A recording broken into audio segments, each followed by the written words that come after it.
Bien, mis hermanos, vamos a pasar a la palabra del Señor, y esta se va a encontrar en el libro de Hechos, capítulo 4. Libro de Hechos, capítulo 4, en el versículo 32 en adelante. Y hoy día vamos a hablar, mis queridos hermanos, sobre el ejemplo que nos dejaron los primeros discípulos, el ejemplo de la iglesia primera. Amén. Así que el libro de los Hechos, capítulo 4, versículo 32. Si lo tiene, vamos a dar lectura a la palabra del Señor así sentadito como está. Dice así la Escritura: y la multitud de los que habían creído era de un corazón y un alma, y ninguno decía ser suyo propio nada de lo que poseía, sino que tenían todas las cosas en común. Y con gran poder los apóstoles daban testimonio de la resurrección del Señor Jesús, y abundante gracia era sobre todos ellos. Así que no había entre ellos ningún necesitado, porque todos los que tenían posesiones o heredades o casas las vendían y traían el precio de lo vendido, y lo ponían a los pies de los apóstoles, y se repartía a cada uno según su necesidad. Entonces José, a quien los apóstoles pusieron por sobrenombre Bernabé, que traducido es hijo de consolación, levita, natural de Chipre, como tenía una heredad, la vendió y trajo el precio y lo puso a los pies de los apóstoles. Amén. Padre, te damos gracias, Dios mío, por tu palabra, Señor, ya ha sido leída. Falta, Dios mío, la exhortación. Te pedimos, Padre, abre nuestra mente, nuestro corazón, nuestro entendimiento, Señor, para poder comprender esta palabra y para poder ponerla por obra, que es lo más importante. En el nombre poderoso de Jesús, Señor, te lo pedimos todo. Amén y amén. Mi querido hermano, cuando el Señor, ¿cierto?, mandó, por ejemplo, en el Antiguo Testamento a Noé a construir un arca, el Señor le dijo cómo debía construir esa arca. Le dijo: esta es la medida del arca, la harás de tales materiales, tendrá tal forma el arca, entrará qué tipo de animal entrará en el arca, en pareja, ¿cierto? Entonces, nosotros podemos ver en la Biblia que Dios siempre tiene un diseño, y Él a nosotros también nos ha dejado un diseño. Por ejemplo, cuando Dios mandó a Moisés después a construir el tabernáculo, el Señor le dijo a Moisés: mira, haz todo conforme al modelo que te fue mostrado en el monte. Dios, cierto, en visión le mostró a Moisés cómo él debía construir el tabernáculo de adoración para el Señor. Ni Noé ni Moisés dijeron: pero Señor, yo tengo una idea mejor, ¿cierto? A mí se me ocurre hacer el tabernáculo de esta forma, o al arca, ¿por qué no le ponemos unas alas para que vuele, ¿cierto? No. Ellos simplemente se sujetaron al diseño que Dios le había mandado que ellos pudieran realizar. Así también, mis queridos hermanos, en el Nuevo Testamento el Señor a nosotros nos dejó un diseño, un manual, una guía y principios sobre cómo nosotros debemos hacer iglesia. Nosotros, ¿cierto?, no debemos estar pensando cuál es la última moda del momento, ni cuál es la nueva estrategia del momento, o qué es lo que están haciendo quizás todas las demás iglesias o la iglesia del vecino. ¿Por qué? Porque Dios nos dejó un modelo en su palabra que no cambia. Principios en su palabra que no cambian. A todo esto, las formas, ¿cierto?, los métodos, las estrategias pueden cambiar, pero el fondo, los principios jamás van a cambiar. Y nosotros en este capítulo, ¿cierto?, en estos versículos, encontramos los principios de Dios para poder edificar una iglesia conforme al corazón del Señor. La iglesia primera ejemplifica ese tipo de iglesia. Así que la primera característica que nosotros vemos en la iglesia primera era la unidad. Esa es la primera característica que nosotros vemos. Mire lo que dice el versículo 32. Y la multitud de los que habían creído era de un corazón y un alma. En ellos había unidad.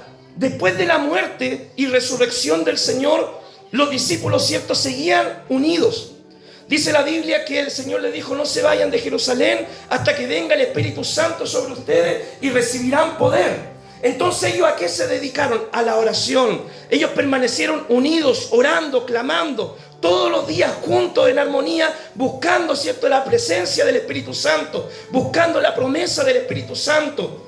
Nosotros como iglesia debemos orar juntos para que Dios traiga bendición también sobre nuestras vidas. Una vez, mi hermano, que llegó el día de Pentecostés, dice la Biblia de que los reunidos eran más o menos 120. Se juntaban en una casa, en un local, eran 120. Llega el día de Pentecostés, hablan en nuevas lenguas, ¿cierto? La gente se asombra, se juntan las multitudes y la iglesia tuvo un crecimiento, hermano, pero extraordinario. Se añadieron muchas personas y después con la sanidad, ¿cierto?, del cojo en la puerta del templo, más personas se añadieron. Ya no cabían los discípulos en un local. Ya no cabían simplemente, ¿cierto?, en una casa, en un salón.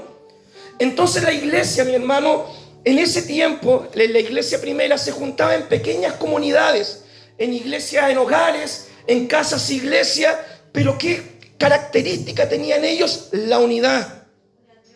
La unidad entre los hermanos que se juntaban en cada iglesia hogar, pero también la unidad que tenían ellos con las iglesias vecinas. La iglesia primera, mi hermano, se caracterizó por esta unidad y dice la palabra que ellos perseveraban en la enseñanza de los apóstoles, en la doctrina, en el partimiento del pan, en las oraciones, y cada día en el templo y por las casas adoraban y alababan el nombre del Señor, dando testimonio de Jesucristo. Las iglesias, mi hermano, eran pequeñas comunidades. No contaban con templos, ¿cierto?, como los tenemos en el día de hoy. Se reunían en casas. Pero la característica era que había unidad. Jesús, mi hermano, prometió estar presente.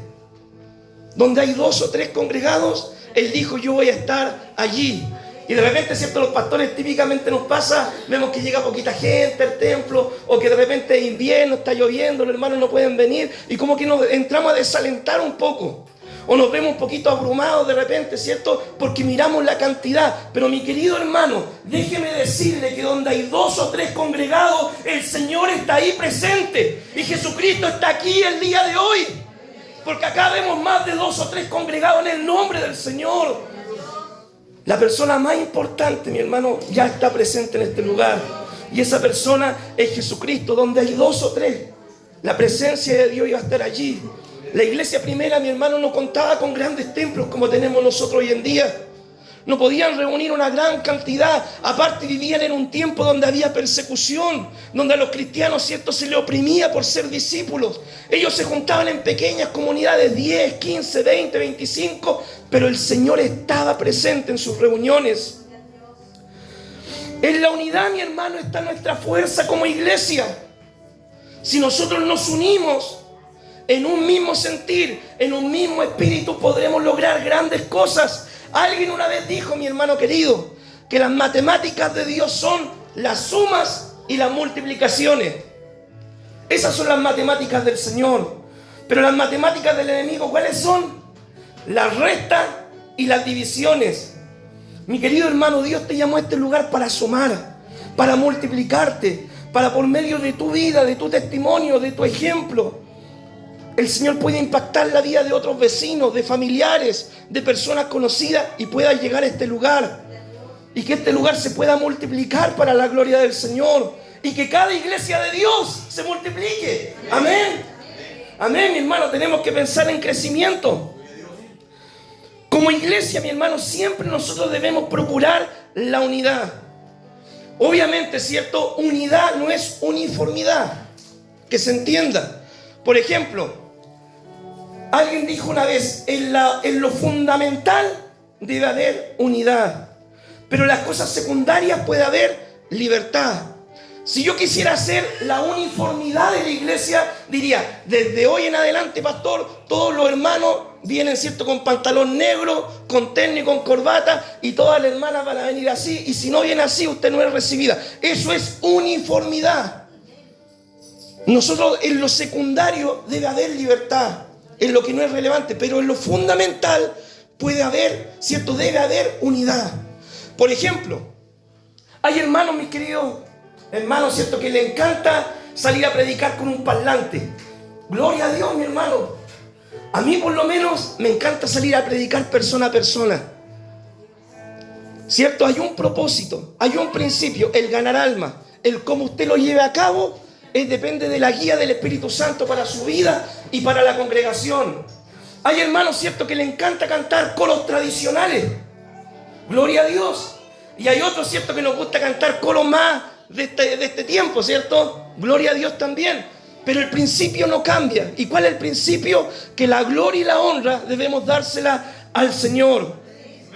Mi querido hermano, algunas cosas que pueden romper la unidad de la iglesia. ¿Qué cosas son? El chisme, la murmuración, la competencia, el orgullo, la falta de perdón.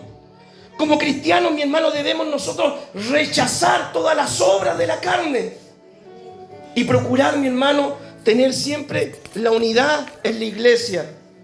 Se cuenta la historia, mi hermano querido, de un grupo de hermanos de diferentes iglesias, ¿ya? Y todos los hermanos se salieron de sus iglesias porque en todas sus iglesias estaban mal las cosas, ¿ya? Todos dijeron, no, esta iglesia está mal, me voy a salir. El otro también de la otra iglesia, todos se salieron, ¿cierto?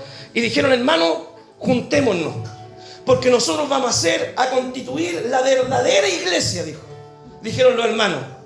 Entonces en un día, ¿cierto?, fijaron la hora de la reunión, la primera reunión de la iglesia nueva que iban a plantar, iniciado el acta nunca se pudo terminar de esa reunión. ¿Por qué? ¿Qué pasó? En la reunión no pudieron ponerse de acuerdo sobre cuál nombre le iban a poner a la iglesia. Dos familias, ¿cierto?, estaban peleando durante toda la reunión, que yo quiero que la iglesia se llame así, que yo quiero que la iglesia se llame así, no, que la iglesia de allá se llama así, no, que la iglesia de allá se llama así. No se pudieron poner de acuerdo. Esa iglesia fue debut y despedida. Mi querido hermano, nosotros, ¿cierto?, debemos procurar la unidad de la iglesia si queremos lograr cosas para el Señor. Debemos orar, mi hermano querido, como iglesia, los unos por los otros. Y no solamente por los miembros, ¿cierto?, de nuestra iglesia, sino debemos orar por la iglesia de Dios en general. Nosotros pertenecemos, mi hermano, a la iglesia de Dios.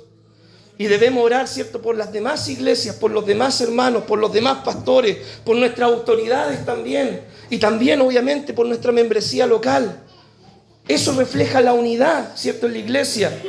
Debemos, mi hermano, evitar, ¿cierto?, malas actitudes que pueden dividir a la iglesia de Dios. Evitar lo malo, mi hermano. Y nosotros debemos trabajar siempre unidos por el crecimiento del reino de Dios, como lo hicieron los primeros discípulos. Ellos, mi hermano, quizás se juntaban en diferentes iglesias en hogares, ¿cierto? Pero todos trabajaban con un propósito. Y el propósito de ellos era poder ganar almas. Y ese debe ser el propósito nuestro en este tiempo. Nosotros podemos juntarnos en diferentes templos, pero tenemos un objetivo. Y el objetivo es poder ganar almas y que el evangelio siga creciendo y que el nombre de Jesucristo sea glorificado. Amén. Otra característica que tenía la iglesia primera para nosotros: era una iglesia generosa. Amén. Una iglesia generosa, mi hermano. Mire lo que dice el versículo 32 al 35. Y la multitud de los que habían creído era de un corazón y un alma, y ninguno decía ser suyo propio nada de lo que poseía, sino que tenían todas las cosas en común. Y con gran poder los apóstoles daban testimonio de la resurrección del Señor, y abundante gracia era sobre todos ellos. Así que no había entre ellos ningún necesitado, porque todos los que tenían heredades o casas las vendían y traían el precio y lo vendían, y lo ponían a los pies de los apóstoles, y se repartía a cada uno según su necesidad. Los primeros cristianos, mi hermano, no se caracterizaron por ser personas ricas. Claro, había excepciones, ¿cierto? Personas adineradas o que tenían más recursos, pero la mayoría de los primeros cristianos se caracterizó, mi hermano, por ser gente común y corriente. Gente como usted, gente como yo. Clase media y algunos, ¿cierto?, clase media un poco más bajo. No se caracterizaron los primeros cristianos por tener una gran cantidad de recursos económicos, pero lo que sí se caracterizaron es que lo que ellos tenían lo compartían con generosidad. A pesar de la situación económica que ellos vivían, ellos eran muy generosos. Dice la palabra que vendían aún sus casas, sus propiedades, para poder ellos ayudarse mutuamente. Y entre ellos, entre la comunidad, no había ningún necesitado. Jesús, mi hermano, nos enseñó a nosotros el camino de la generosidad. El Señor nos dijo que nosotros, ¿dónde debíamos hacer tesoro? En los cielos, ¿cierto? Ahí nosotros debemos hacer tesoro. Y el Señor, ¿cierto?, nos invita a realizar buenas obras que glorifiquen su nombre. A todo esto, mi hermano querido, el Señor nos enseña también cómo nosotros debemos hacer las buenas obras.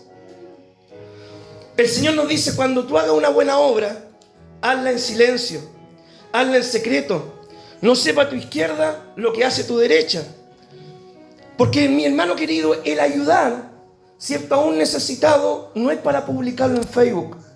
El ayudar a un necesitado no es para traer gloria o vanagloria sobre nosotros. La motivación para ayudar al necesitado es el amor del Señor. Entonces, mi querido hermano, la ayuda que nosotros podamos brindar, ¿cómo debe ser? Debe ser generosa. La ayuda que podamos brindar debe ser sin para ser visto. La ayuda que nosotros podamos brindar, ¿cierto?, debe ser sin esperar nada a cambio. Porque por ahí algunos dicen, bueno, una mano lava la otra y las dos lavan la cara, ¿cierto?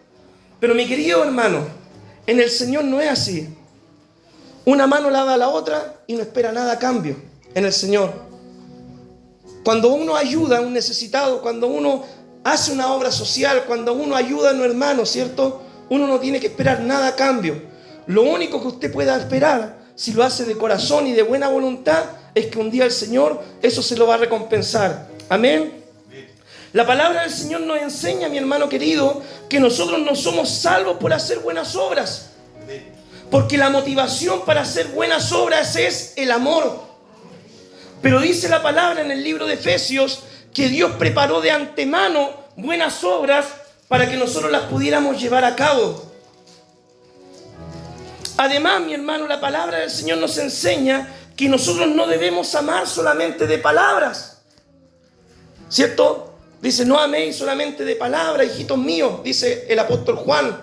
O también en Santiago la palabra dice que una fe sin obras es muerta.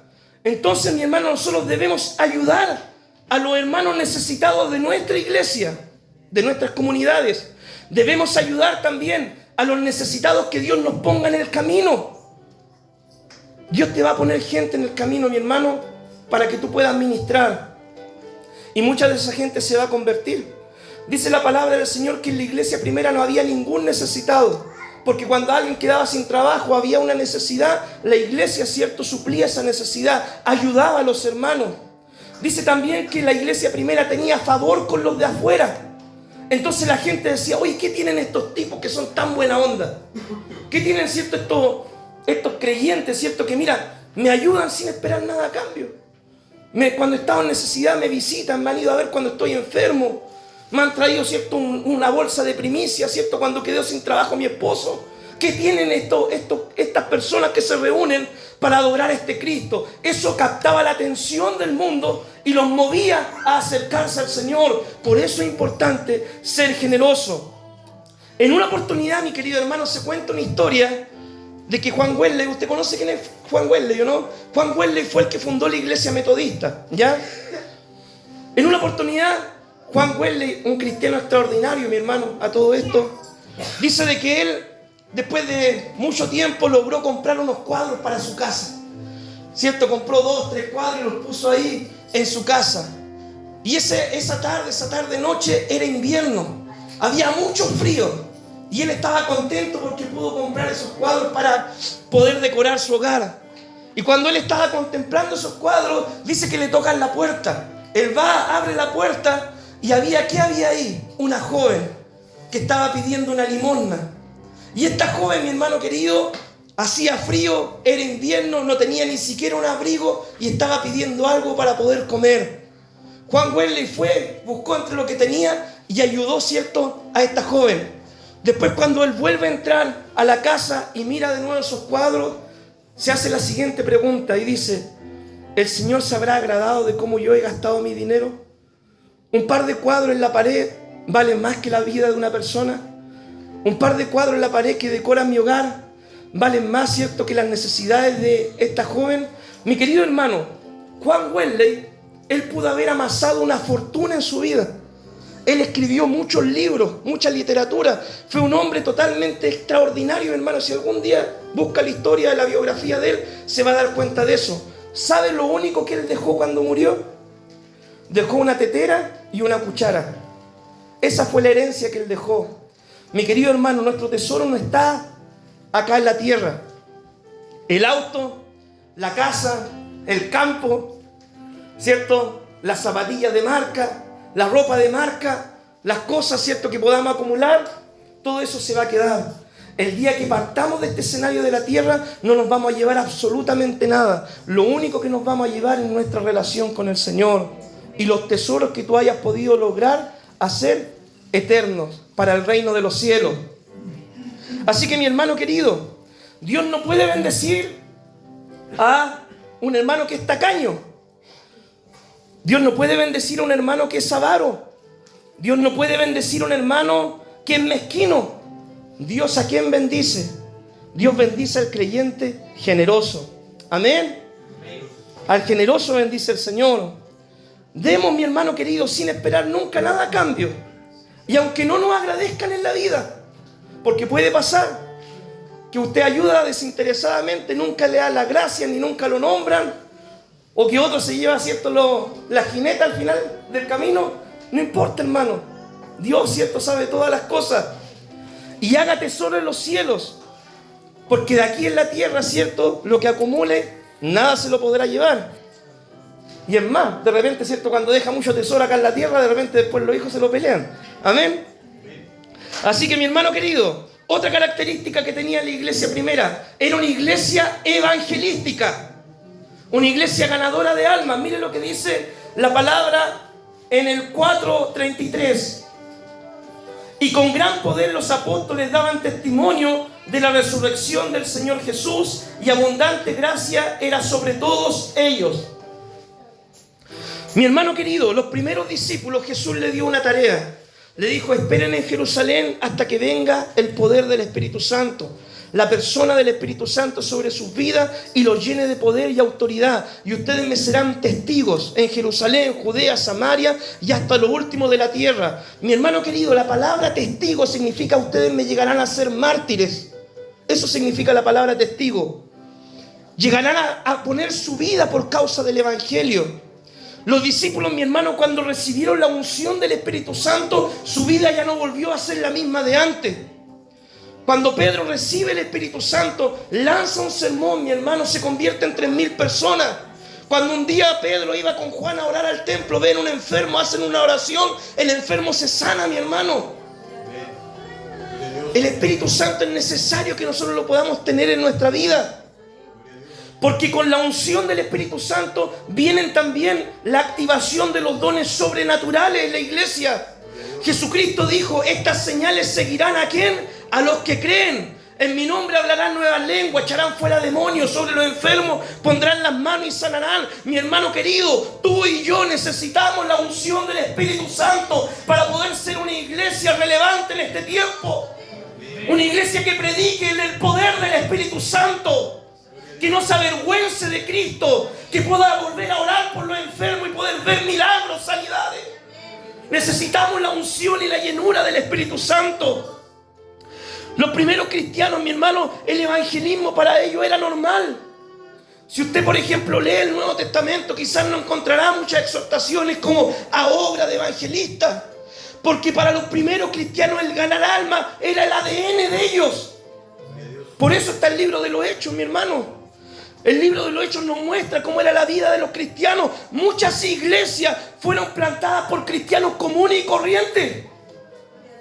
No por Pedro, no por Pablo, sino por cristianos comunes y corrientes que iban a lugares, predicaban, ganaban gente, se congregaban los discípulos. Mi querido hermano, Dios respaldaba, ¿cierto?, la palabra, y la sigue respaldando con sanidades, porque esto capta la atención de la gente.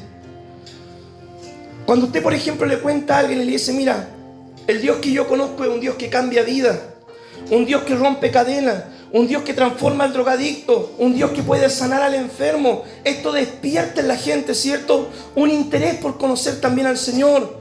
La gente dice: si Dios lo pudo hacer con él, también lo puede hacer conmigo. Muchas de las personas, mi hermano, que se acercaban, ¿cierto?, a Jesús, eran porque habían oído de los milagros y sanidades que Cristo hacía. Entonces debemos volver a esto, mi hermano. El método, mi hermano, y la estrategia de Jesús para predicar el Evangelio era sumamente fácil. Algunas veces nosotros nos complicamos tanto para hacer evangelismo, ¿sí o no? De repente, los hermanos, ya pastor, hagamos evangelismo, ya. ¿Qué vamos a hacer? Una campaña, la típica, ¿cierto? Hay que ir a pedir permiso a los carabineros, ya. Hay que ir a pedir permiso a la municipalidad, ya. Hay que ir a avisar acá a la junta de vecinos, ya. No es que hay que conseguirse la sede, no es que hay que llevar el generador, no es que hay que quién va a tocar, no es que quién va a predicar, no es que hay que llevar, sí, hermano querido. Jesús, ¿qué es lo que dijo? Vayan de dos en dos.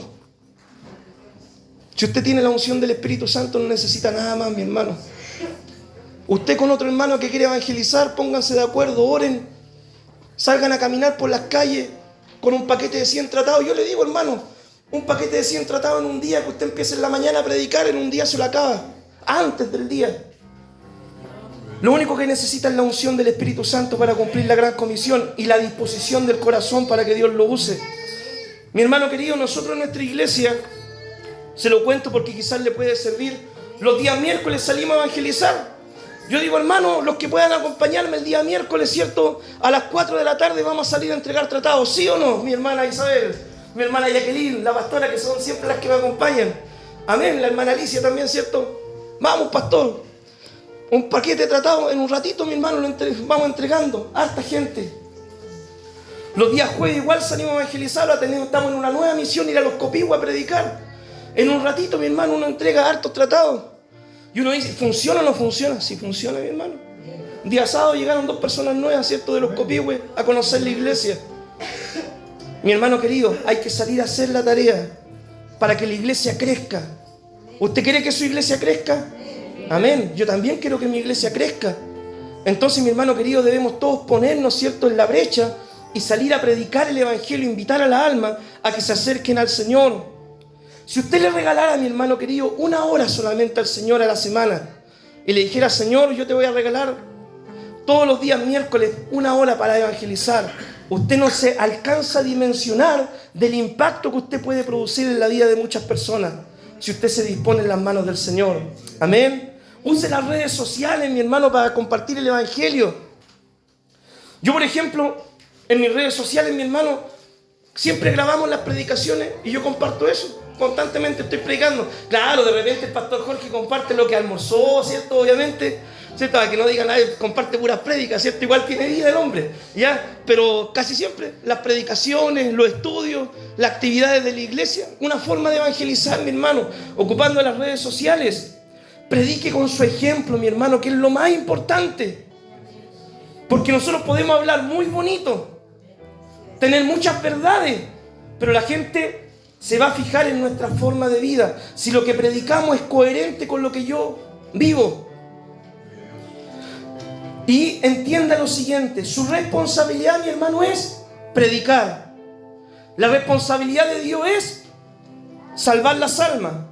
Y la responsabilidad de las personas es tomar su decisión. Usted no salga a predicar y diga, es que yo he evangelizado, he predicado y la gente no se convierte. Hermano querido, esa no es su responsabilidad. La tarea de Dios es convertir la gente. La tarea de las personas es tomar una decisión, aceptar o rechazar. Lo que Dios nos pide a nosotros es simplemente ir y predicar.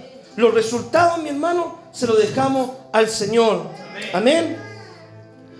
Así que, mi hermano querido, ¿qué más, cierto, nos enseña este capítulo de Hechos? El ejemplo, mi hermano, de un discípulo que pertenecía a esta comunidad en la iglesia primera, que es Bernabé. Veamos lo que dice, ¿cierto?, la palabra de Dios en el 4:36. Entonces José, a quien los apóstoles pusieron por sobrenombre Bernabé, que traducido es hijo de consolación, levita, natural de Chipre, como tenía una heredad, la vendió y trajo el precio y lo puso a los pies de los apóstoles.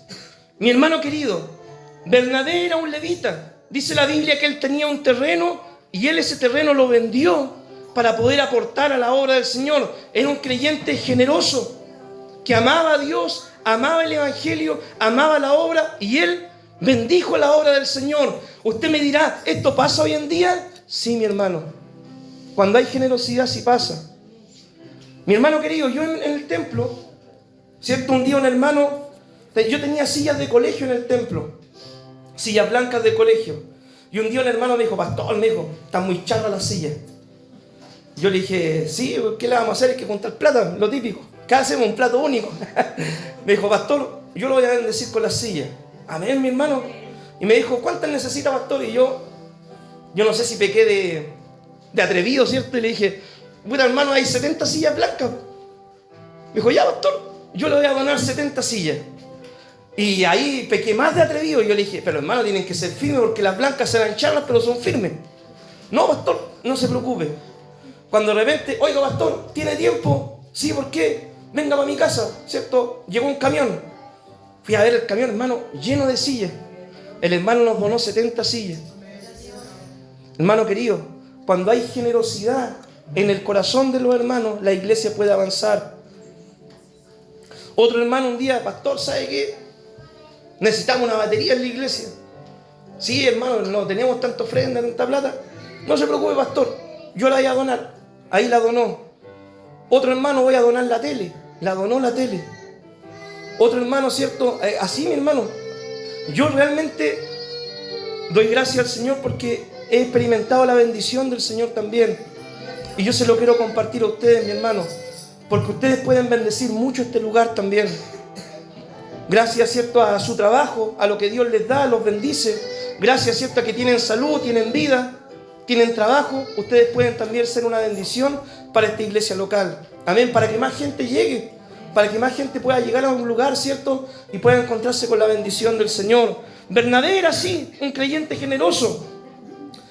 Dice que era muy estimado entre los apóstoles y le pusieron un apodo, hijo de consolación. Qué lindo, mi hermano, que a uno le digan, este es un pastor de bendición, ¿cierto? O este es un hermano que trae bendición a la iglesia. Pues yo prefiero que me digan, este es un hermano que bendice, a que este es un hermano que piedra de tropiezo, ¿sí o no? O este es un hermano que me da puros dolores de cabeza, ¿cierto? Uno tiene que procurar ser siempre un cristiano de bendición.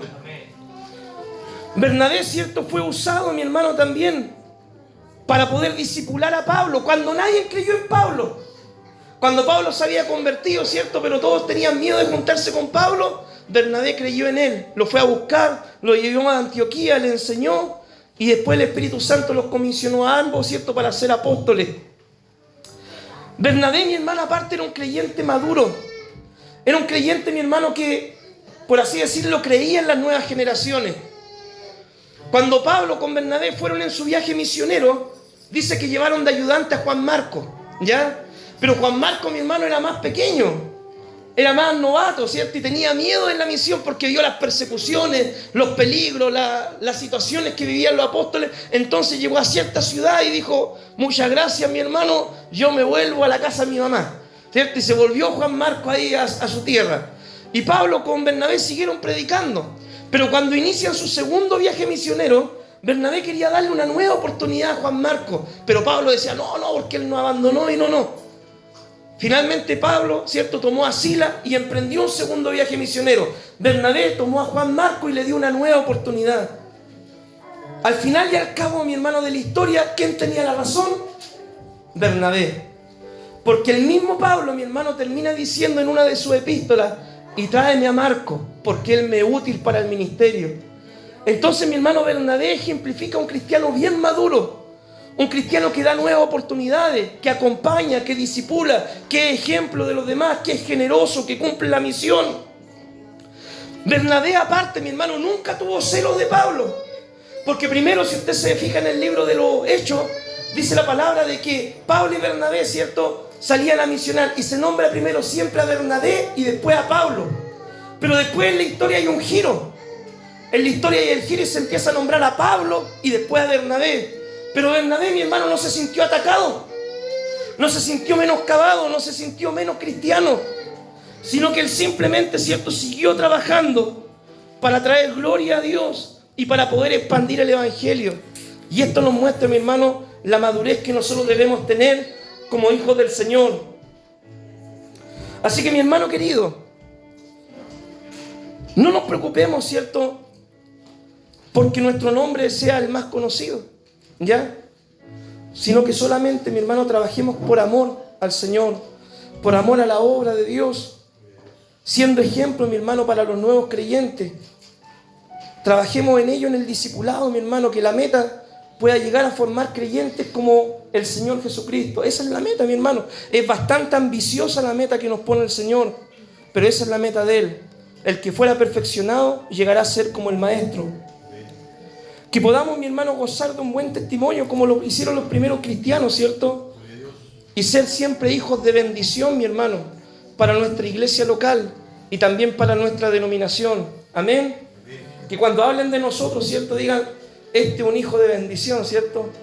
Este es un cristiano que bendice, que ayuda, que es generoso, que aporta, que evangeliza, que sale a la misión, que no anda, ¿cierto?, compitiendo, ni anda, ¿cierto?, ahí con cuestiones raras. No, este es un cristiano de bendición. Que donde quiera que uno llegue, sea un hijo de bendición, de consolación para las iglesias. Mi hermano querido, lo que hizo relevante a la iglesia primera en ese tiempo fue su unidad, su generosidad, su pasión por predicar, el ejemplo, ¿cierto?, de quienes componían la iglesia. Esas mismas virtudes, mi hermano, van a ser las que nos hagan relevante a nosotros en el día de hoy. Deje, hermano, de pensar en otras estrategias, en otros métodos. La estrategia está acá en la palabra. Predica la palabra con pasión. Ayuda al necesitado. Fomentemos la unidad de la iglesia y seamos ejemplo para el mundo, mi hermano. Esa es la estrategia de Dios para su iglesia. Que Dios nos ayude, mi hermano, a poder imitar el ejemplo de la iglesia primera para poder llegar a ser una iglesia conforme al corazón del Señor. Amén. Amén. Gloria a Dios. Padre, te damos gracias, Dios mío, por este tiempo de enseñanza, Señor. Amado Dios, porque tú nos animas por medio de esta palabra a copiar, a imitar el ejemplo de la iglesia primera, Señor. Amado Dios, ellos predicaban con pasión el evangelio. Ellos ayudaban, Dios mío, al necesitado, Señor. Ellos eran ejemplo en sus comunidades, Señor, y a las personas que les rodeaban. Los primeros cristianos, Señor, fomentaban la unidad en la iglesia, Señor. Padre, que estas virtudes, que estos principios puedan estar en nosotros el día de hoy como iglesia y que podamos nosotros ser una iglesia, amado Dios, conforme al corazón del Señor. Te lo pedimos, Señor, te lo clamamos en el poderoso nombre de Jesucristo. Amén y amén.